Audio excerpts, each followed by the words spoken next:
네, 감사합니다. 오늘 하나님께서 저와 여러분들에게 주시는 말씀은 사도행전 9장 3절에서 9절 말씀이죠. 네, 아무나 받을 수 없는 하나님의 은혜가 임하면 가능해집니다. 이런 제목인데 좀 궁금하죠. 제목만 보면 여러분들이 들어보시면 이해가 될 것 같아요. 자, 한 주간 동안 편안하셨죠? 네, 요즘 그냥 단풍이 거의 떨어졌는데 지난주에 제가 만수동을 거쳐서 소래 쪽으로 가는데요. 이 도로변의 가로수가 빨갛게 아주 새빨갛고 샛노랗고 얼마나 예쁘게 물이 들었는지 정말 아름답더라고요. 그래서 이 멋진 이 가을 풍경을 앞으로도 계속 보려면 건강해야 되겠다. 주님 은혜 안에서 건강하게 살아야 되겠다. 이런 생각이 들었는데 여러분들도 그렇습니다. 무슨 일이 있더라도 교회 공동체 안에서 여러분들이 구원의 밧줄을 붙들고 굳건하게 붙들고 믿음으로 그렇게 살아가시기를 부탁을 드리겠습니다.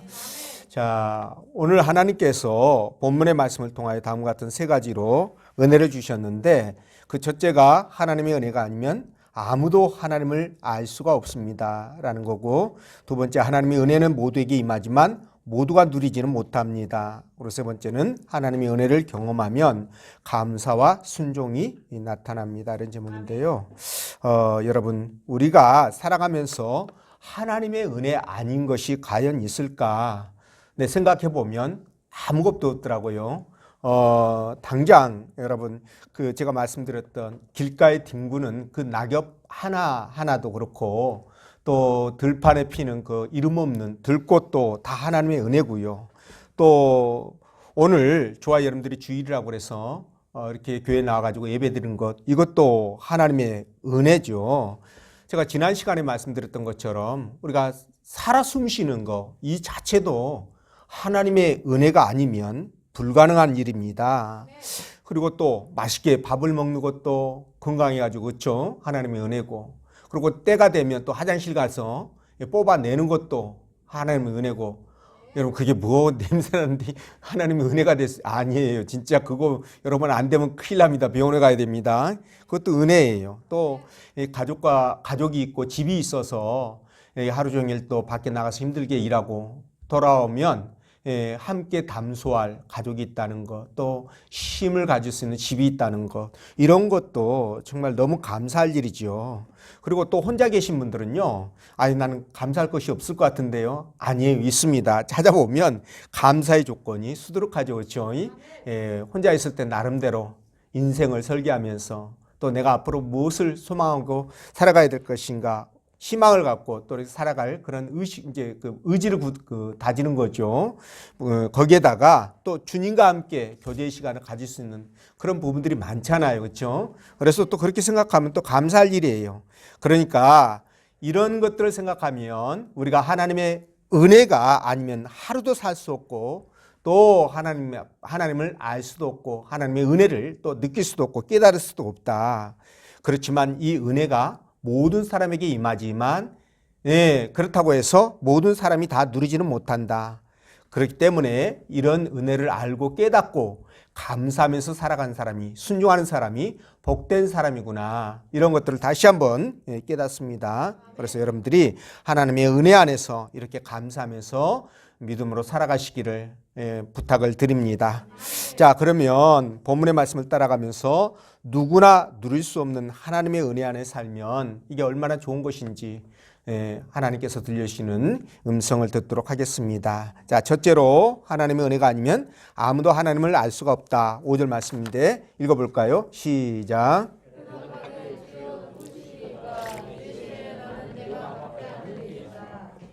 아멘.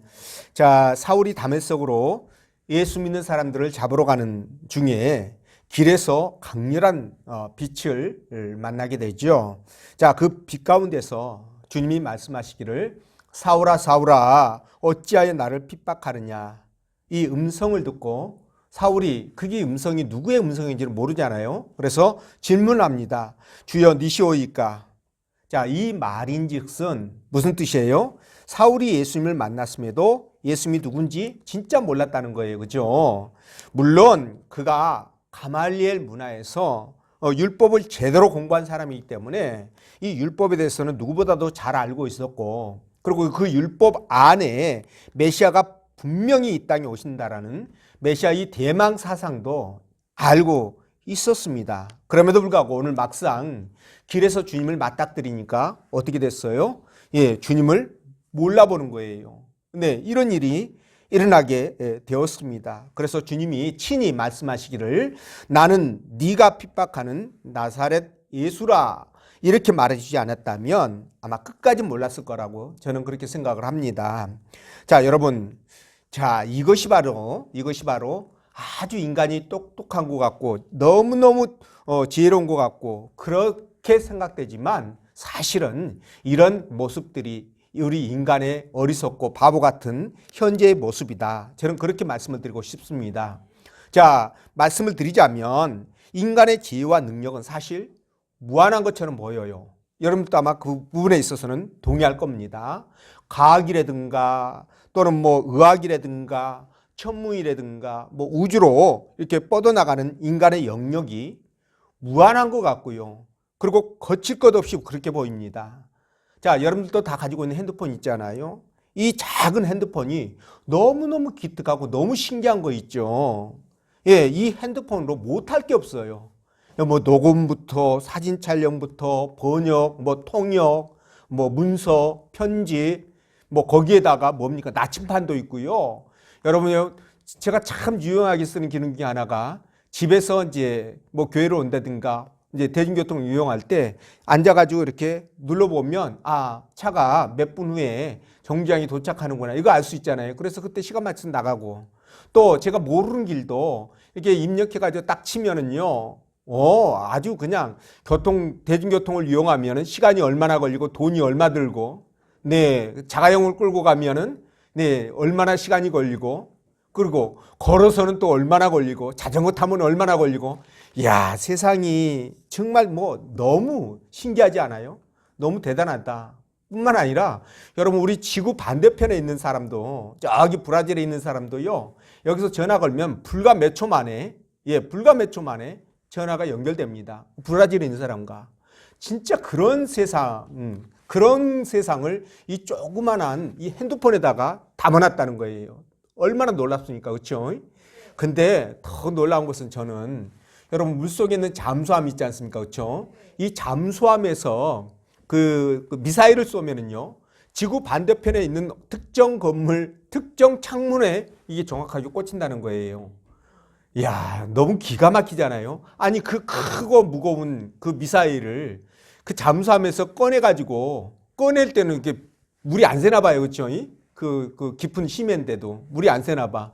그거는 뭐 그렇다 치더라도 여러분 그 무거운 미사일이 그 하늘로 솟구치려면은 밑에 이렇게 그 뭐랄까요 연료를 태워가지고 그 힘으로 솟구치는 거잖아요. 근데 어떻게 물속에서 그 불을 태울 수가 있습니까? 그죠? 그리고 거기는 파도가 있기 때문에 이게 똑바로 쓴다는 게 말이 안 될 것 같은 느낌이에요. 근데 그게 물속에서 튀어 올라와가지고 하늘로 우주로 올라간다는 거예요. 너무 기가 막히잖아요. 저는 이걸 보면서 우리 인간이 진짜 이 머리가 지혜가 능력이 무한하다. 어떤 것도 못할 것이 없는 것처럼 보인다. 이렇게 생각되는데 자 그런데 말이죠. 그런데 이런 인간이 사실 진짜 중요한 것을 놓치고 있어요. 그게 뭐냐면 바로 하나님 나라라는 그 영역, 영적 세계라는 영역을 너무 몰라가지고 한계를 갖고 있다는 겁니다. 네, 인간은 그런 한계를 갖고 있어요. 자, 그렇기 때문에 여러분 정말 지혜롭고 똑똑한 것 같아도 막상 어떤 문제가 딱 닥치면 진짜 나약한 존재가 이 인간이죠. 그래서 그 회피의 수단이 뭡니까? 도주의 수단이 뭐예요? 자살 같은 거. 이런 걸 많이 선택하지 않습니까? 자, 그런데 말이죠. 왜 이렇게 인간들은 하나님을 모를까? 왜 하나님을 모르고 이 영적 세계를 모를까? 왜 천국이 있고 지옥이 있다는 것을 모를까? 이런 부분에 대해서 우리가 잠시 생각을 해볼 필요가 있는데 여러분 하나님을 알고 하나님과 교제하고 하나님을 만나고 이 모든 것들이 말이죠. 하나님께서 허락하셔야만이 그러니까 하나님이 알게 해주시고 깨닫게 해주셔야만이 그것이 가능하다는 거예요. 이것 때문에 그렇습니다, 여러분. 자, 제가 그 신뢰를 들어볼까요? 여러분, 많은 사람들이 성경을 읽는데, 자, 성경을 읽을 때마다 어떤 그 사람은요, 사실 1년에 200도 간다는 사람도 제가 이렇게 봤습니다. 다니엘 기도에 나와서 간증하신 분인데 200독을 한대요, 1년에. 이게 가능한가요? 근데 200독을 할 이유가 뭡니까? 저는 그렇게 200독을 하는 이유가 바로 성경을 읽을 때마다 새롭게 깨달아지는 하나님의 그 은혜가 있기 때문이라고 저는 그렇게 생각합니다. 여러분, 사실 소설책 같은 거, 어떤 일반 사회의 어떤 인문학 책이라든가, 그죠? 소설책이든가, 만화라든가 이런 것들은 한 번 읽으면 내용이 딱 파악돼가지고 더 이상 읽을 필요가 없어요. 읽을 재미가 없습니다. 그런데 성경은 읽을 때마다 하나님의 깨닫게 해주시는 은혜가 다 다르기 때문에 그렇게 계속 200번도 있고 그러는 거예요. 아멘. 여러분, 에티오피아로 내려가던 넷이 말입니다. 여러분들 이게 말씀을 많이 들었기 때문에 아실 거예요. 평소에 이 이사야 53장을 얼마나 많이 읽었겠습니까? 그런데 읽어도 깨닫지 못했는데요. 빌립 집사가 딱 설명을 해주니까 그때 성령이 그의 마음을 놓고 하죠. 그래서 그가 바로 이 53장 말씀이 바로 고난당하시는 예수님의 모습이구나, 그분이시구나 라는 것을 바로 깨닫습니다. 그러니까 이게 하나님의 역사죠. 또 엠마오로 가는 두 제자가, 여러분, 그 제자 옆에 누가 함께 갔어요? 네, 예수님은 예수님인데 부활하신 예수님이 함께 가시죠. 근데 이 두 제자가 그렇게 예수님을 그렇게 지근거리에서 보고 함께 그렇게 행동했던 이 두 제자가 예수님인 줄 몰라보는 거예요. 엠마오로 가는 게 한 20km 정도 되는데 그 길을 그렇게 계속 가면서도 모르는 거예요. 근데 마지막 도착해서 예수님이 알려주시니까 그때서 바로 예수님이라는 것을 알아채게 되지 않습니까? 자, 이렇게 우리는 하나님께서 깨닫게 해주시는 은혜가 없다면 우리는요, 그 누구도 하나님을 알 수도 없고 하나님을 찾을 수도 없고 만날 수도 없다는 거예요. 그래서 저와 여러분들이 이렇게 오늘 주일을 맞이해서 주의 전에 나와 예배하는 이 자체가 하나님의 은혜고 축복이라는 것을 알 수 있는 겁니다. 아브라함 보세요. 아브라함이 갈대아 우르에서 하나님 앞에 픽업되기 전에는 어떻게 살았나요? 그 온 가족들이 매달려서 우상을 만들어서 그걸 팔아가지고 생계를 유지했던 그런 사람이에요. 우상을 만들어서 팔았던 사람이에요.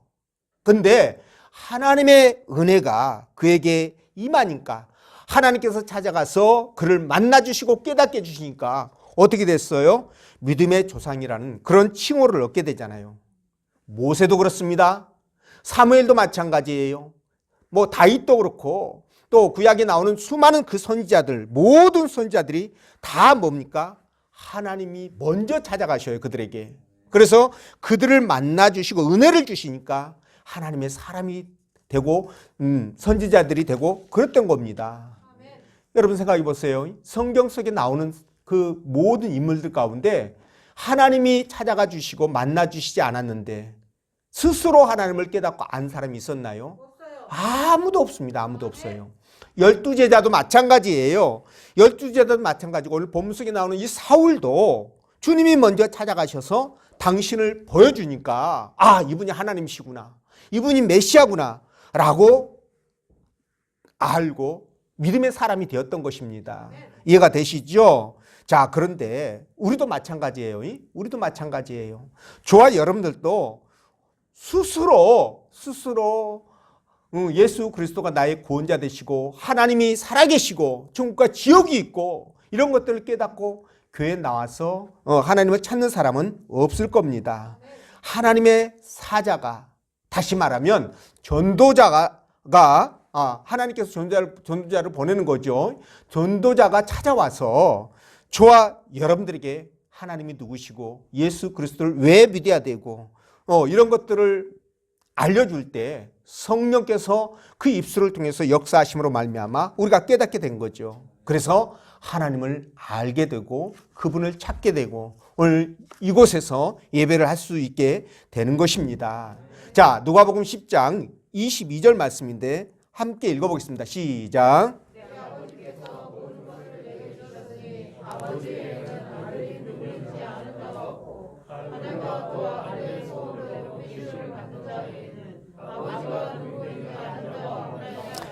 아멘. 아들과 또 아들의 소원대로 계시를 받은 자 외에는 아버지가 누구인지 아는 자가 있다 없다? 없다라는 거예요. 그래서 인간은 누구도 스스로 하나님을 깨닫고 만나는 사람이 없어요. 스스로가 먼저 하나님이 찾아가 주셨기 때문에 만날 수 있는 것입니다. 그렇기 때문에 이런 걸 보면 우리가 하나님을 알고 예수 그리스도를 나의 구원자로 믿고 또 나의 생명의 주관자가 되심을 깨닫고 신앙생활하게 된 것이 내 재주나 능력이 아니라 바로 하나님의 은혜요, 그분의 축복이라는 것을 깨닫는 거예요. 아멘. 여러분 인정하시죠? 아멘. 네, 그래서 여러분들이 오늘 교회 나올 때 진짜 나가기 싫어가지고요 억지로 나오신 분 없으시죠? 뭐예요? 대답 안 하신 분들은 억지로 나왔다는 얘기인가요? 그건 아니죠. 왜? 아멘이요? 큰일 났네. 수용소로 넣어가지고 네. 집중교육을 해야 되겠습니다. 예, 안 나가면 아이고 목사님 눈치 보이니까 예, 억지로 나오셨다 뭐 이렇게 해가지고 나왔던, 아니면은 정말로 예배가 기다려지고 빨리 가서 내 사랑하는 형제들 만나고 싶은 그 간절한 마음에 교회를 나왔던 간에 오늘 여러분들은 이 예배당에서 하나님께 예배를 드리는 이것은요 순전히 하나님이 인도하심이고 또 하나님의 은혜라는 것을 믿으시기 바랍니다. 여러분 운명이 뭔가요? 운명. 우리 기독교에서는 운명이란 말 쓰지 않죠. 네, 보통 운명이라고 얘기하면 뭐 그냥 정해진 어떤 사이클 뭐 이런 정도로 이해하잖아요. 그렇죠? 근데 그 예수 믿지 않는 사람이에요. 도교를 믿는 사람 같은데 그 사람이 얘기를 하는 것에서 제가 여기에 그 힌트를 조금 얻은 부분이 있는데, 운명을 이렇게 해석을 하더라고요. 운명에서 먼저 명자 있잖아요. 뒤에 있는 명. 이 명은 하나님의 뜻이래요. 그리고 앞에 있는 운은 사람의 뜻이래요. 그래서 운명은 하나님의 뜻이 아니라 하늘의 뜻과 사람의 뜻이 합쳐져서 운명을 만들어간다 이렇게 얘기를 하더라고요. 이 얘기를 들으니까 비슷하네. 왜 비슷하냐면 여러분 우리가 이런 얘기를 하잖아요. 자, 하나님께서 계획하시고 섭리하시는 작정이라는 부분이 있잖아요. 이 작정은 우리가 명이라고 볼 수 있어요. 그들이 얘기하는. 그리고 또 그것을 거부하거나 순종하거나 이렇게 하는 것을 우리의 자유의지라고 얘기하잖아요. 이게 이제 그들의 운이라고 이렇게 볼 수 있겠다. 그런 생각이 들었는데, 자, 그러니까 말이죠. 하나님께서 우리를 구원하시고 당신의 자녀 삼으셔서 자, 거절할 수 없는 불가항력적인 은혜로 저와 여러분들을 구원시킨 거. 이거 하나님의 은혜고 축복이고 사랑입니다. 예, 그거예요. 근데 그 안에서 내가 의지를 가지고 하나님의 뜻대로 살아가는 것은 내 책임이에요. 네, 내 책임입니다. 이제 그들이 말하는 운이라고 할 수 있습니다. 자, 그런데 오늘 이런 각도에서 본다면 오늘 여러분들이 교회에 나와서 하나님 앞에 예배하지 않습니까? 그렇죠? 큰 틀에서는 하나님의 뜻이에요. 하나님의 작정이고 섭리입니다. 그런데 작은 뜻에서는 저와 여러분들의 자유의지의 발동이라고 볼 수 있습니다. 그러니까 다시 말하면 여러분들이 오늘 나와서 하나님 앞에 예배하는 것은 잘하셨다. 예, 승리하셨다. 이런 것으로 말씀을 드릴 수가 있는데, 자, 이런 관점에서 우리가 진짜 받아서 누리는 이 모든 것들은 다 하나님의 은혜에서 시작된 것이다. 은혜 아닌 것이 없다. 이렇게 말씀을 드리는데, 이 은혜가 있었기 때문에 우리가 구원받을 수 있었고, 그리고 이 은혜 때문에 영생 복락을 누리게 된다는 거예요. 그래서 여러분들은 어떤 일이 있어도 이 은혜 안에, 이 은혜를 생각하면서 은혜 안에 살아가시기를 부탁을 드립니다. 진짜 겸손한 마음으로, 감사하는 마음으로 그렇게 하루하루를 살아가시기를 부탁을 드립니다. 자, 둘째로 하나님의 은혜는 모두에게 임하지만 모두가 누리지는 못해요. 자, 7절 말씀 읽어봅니다. 시작.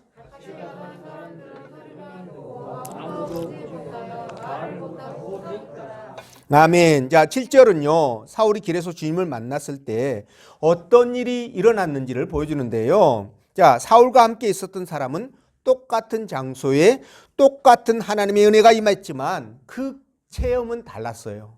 뭐가 달랐다고요? 체험이 달랐다는 거예요.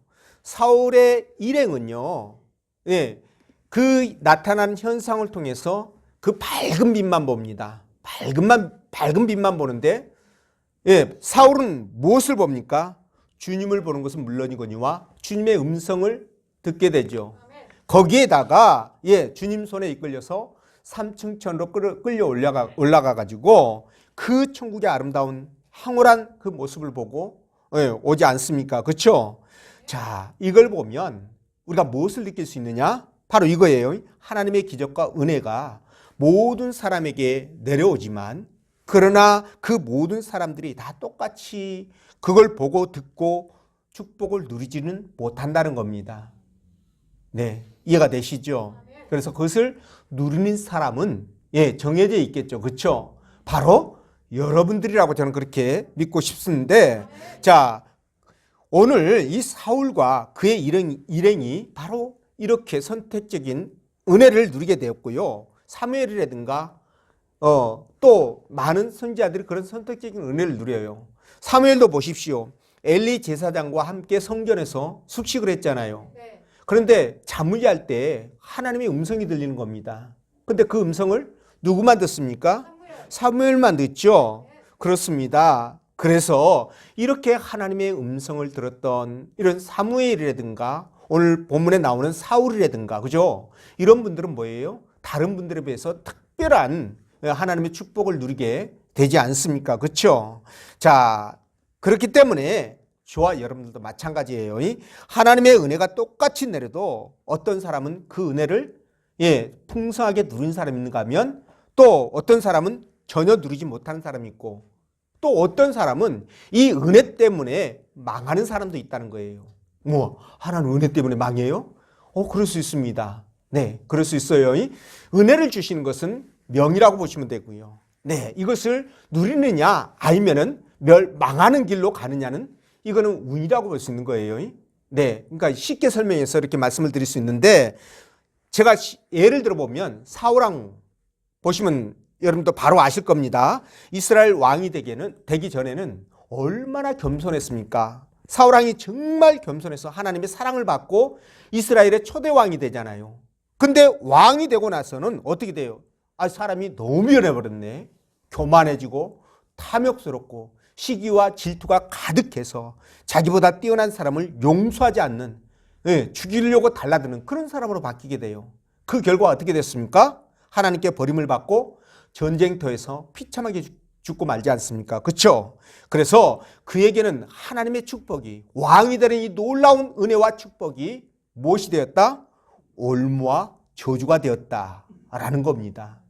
이해가 되시죠? 그리고 가룟 유다 보세요. 가룟 유다도 12명의 제자 가운데 선택됐다는 것은 특별한 은혜예요.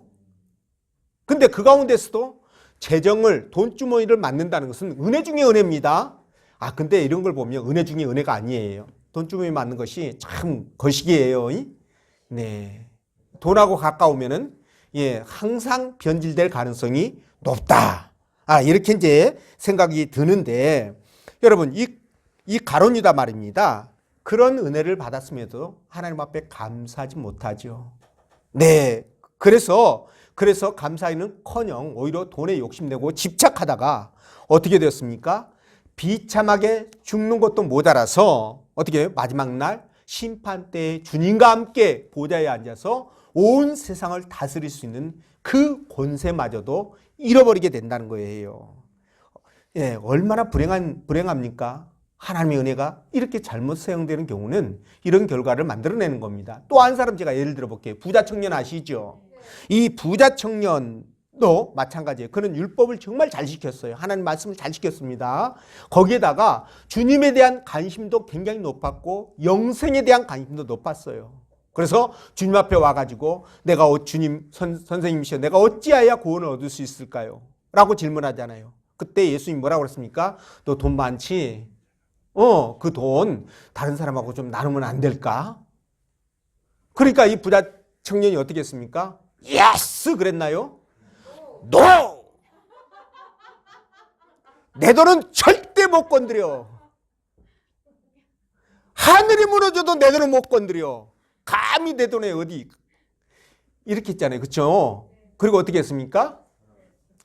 근심하며 돌아갔다. 이렇게 얘기를 하는데, 자, 이걸 보면 그에게 엄청난 물질의 축복이 임했지만 그 물질이 오히려 구원을 막아버리는 그런 걸림돌이 되고 말았다는 거예요.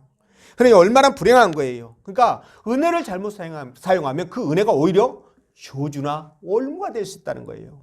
오늘날은 안 그러나요? 마찬가지예요. 지금도 어떤 사람은 하나님의 은혜로 진짜 먹고 사는데 지장이 없고 평안하고 안전하고 진짜 잘 되고 이렇게 되는데 그게 하나님의 은혜라는 걸 모르니까 어떻게 돼요? 슬슬 세상으로 빠져나가죠. 한 번 쉬었다가 교회 나오는 거 쉬었다가 또 나중에 한 번 더 나오고 두 번 쉬었다가 한 번 나오고 한 세 번 쉬었다가 그러다가 도망가잖아요. 그러다가 하나님 만지시면 어떻게 될까요? 복과 은혜 다 빼앗기고 이전보다도 더 못한 상태로 돌아가가지고 교회로 이제 돌아오는 그런 경우들이 종종 있습니다. 그리고 또 하나님이 또 어떤 분에게는 직분을 주시잖아요. 직책을 주시잖아요. 이게 굉장히 은혜고 축복의 도구입니다. 근데 이런 그 소중함을, 직분이나 직책의 소중함을 모르고 소리하는 경우가 있거나 반대로 이것 때문에 교만해져 가지고 또 그렇게 막 나대면 어떻게 될까요? 하나님의 징계나 또 책망이 있겠죠. 이제 이런 부분들도 은혜가 잘못된 경우예요. 이런 경우가 있는데 여러분, 그래서 하나님 앞에 정말 이 은혜나 하나님의 축복은 우리가 정말 겸손하게 하라고 주시는 부분이구나라고 생각하셔야 돼요. 이걸 나대고 이것 때문에 그냥 나대면서 형제들에게 상처 주고 교회 하나님 앞에 불성실하고 이렇게 되면은 그게 구원이 아니라 뭐다? 징계의 도구가 된다라는 것입니다.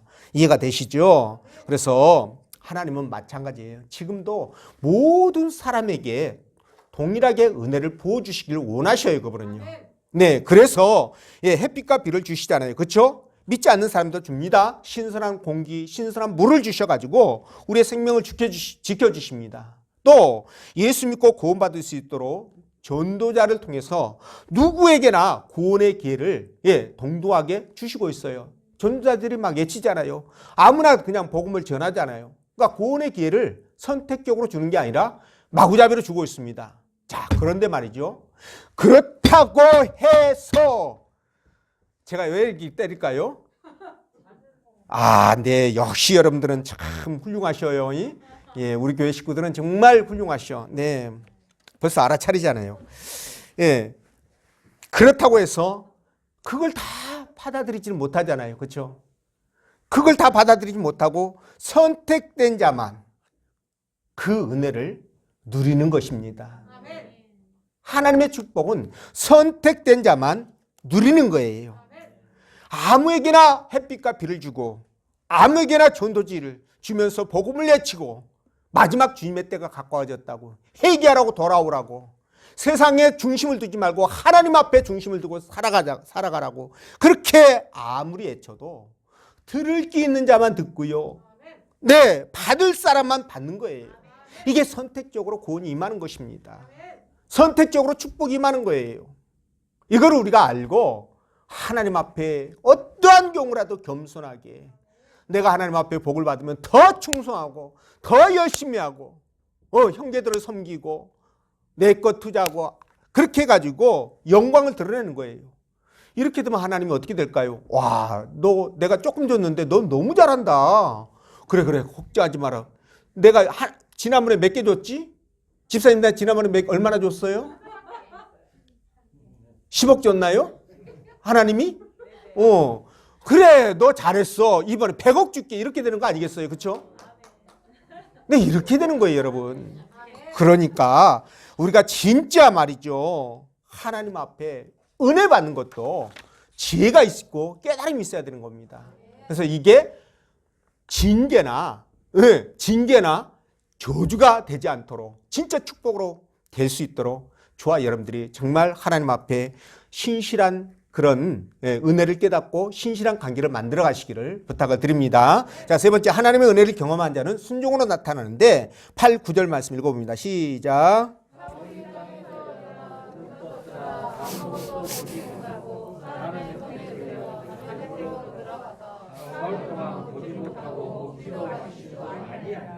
아멘. 자, 사울은요, 초자연적인 지금 현상을 통해서 주님을 만났잖아요. 그분을 인격적으로 만나고 거기에다가 천국까지 지금 보고 왔잖아요.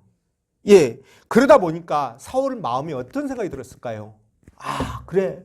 보이는 이 세상이 전부가 아니라 보이지 않는 영적 세계, 천국과 지옥이 있고 하나님이 살아계시는구나.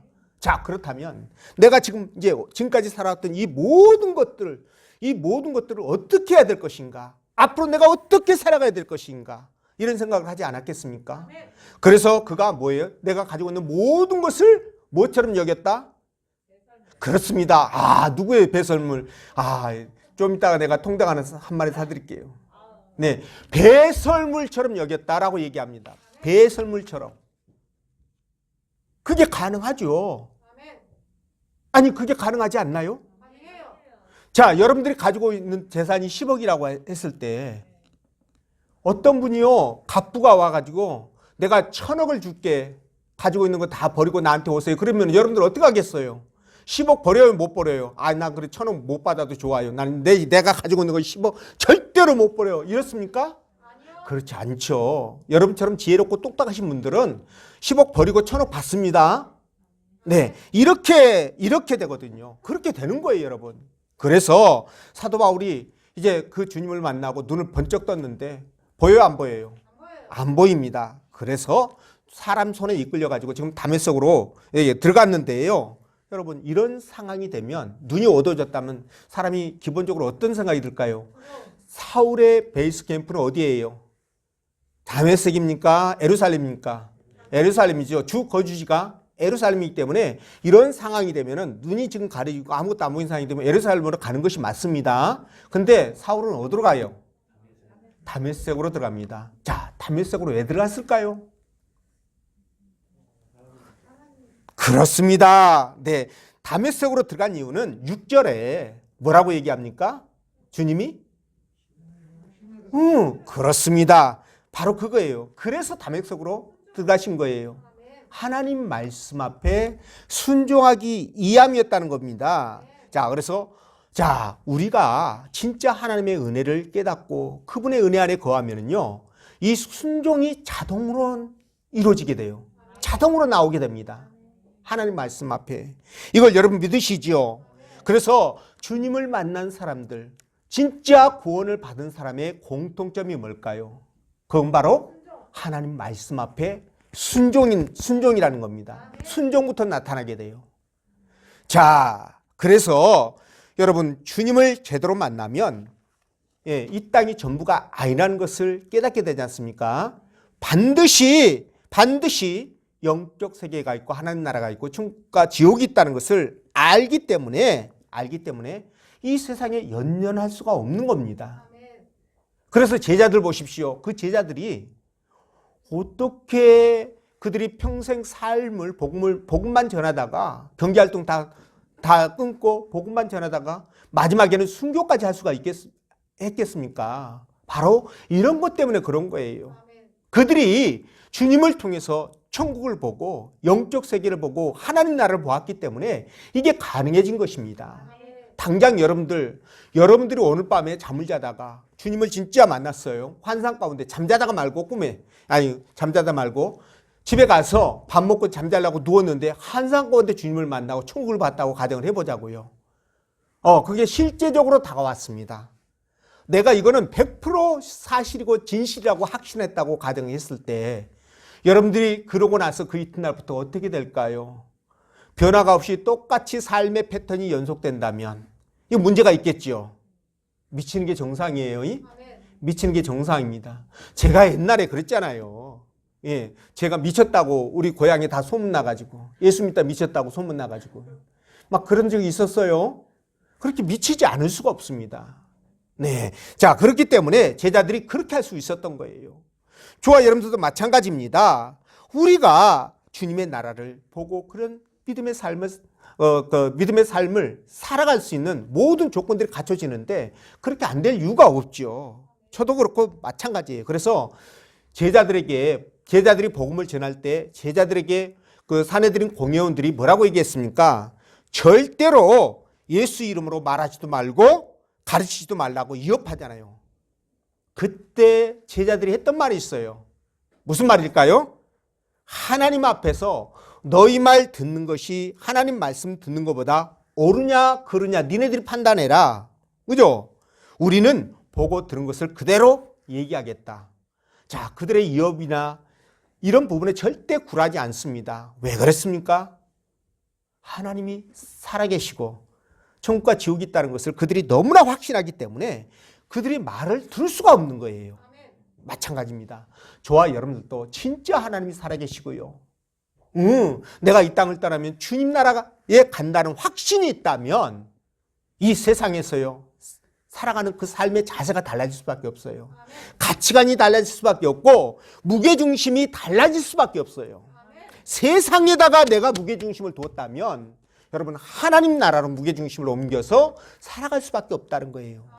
제가 이렇게 얘기하면 아이고 목사님 그럼 직장도 안 다니고 이것도 다 팽개치고 그냥 교회만 나와서 봉사하고 전도만 하고 막 이래야 됩니까? 아니요. 하나님은 그렇게 우리를 인도하시는 분이 아닙니다. 그렇게 했다 할지라도 여러분 우리 일상 삶을 유지하면서 그 삶 가운데서 모든 생각들을 주님이 주관하시기 때문에 그 삶 속에서 말이죠. 하나님의 영광을 드러낼 수 있는 방법들을 우리에게 알려주셔요. 그렇게 우리가 살아갈 수 있도록 해주십니다. 그래서 걱정하지 말라는 거예요. 오직 저와 여러분들은 하나님의 은혜를 사모하면서 그 은혜 가운데서 살아가려고 노력하며 또 날마다 그 은혜 속에 감사하고 기뻐하는 마음으로 살아간다면 하나님은 저와 여러분들이 상상하지 못한 것으로 인도해 가실 거라는 겁니다. 그걸 통해서 우리에게 역사하시기 때문에 그렇습니다. 하나님은 그런 분이에요. 그러니까 이런 분을 우리가 정말 확실하게 믿고 어떠한 경우라도 기쁨으로 감사함으로 믿음으로 살아가시기를 부탁을 드립니다. 하나님이 살아계시기 때문에 그분이 감찰하신다고 그랬잖아요. 그렇죠? 그렇기 때문에 여러분 저와 여러분들이 하는 모든 신앙의 행위는 공짜가 될 수 없다. 공짜가 아니다라는 거 다시 한번 말씀을 드립니다. 그 하나님의 능력을 믿고 오직 여러분 세상과 주님을 선택해야 되는 그런 선택의 순간이 왔을 때는 미련 없이 고민도 하지 말고 하나님을 선택하시기를 부탁을 드립니다. 하나님이 보시니까요. 그렇죠? 그래서 여러분들 정말 주의 은혜 아래에서 풍성하게 누리며 행복하게 살아가시길 주의 이름으로 축원드립니다. 기도하겠습니다.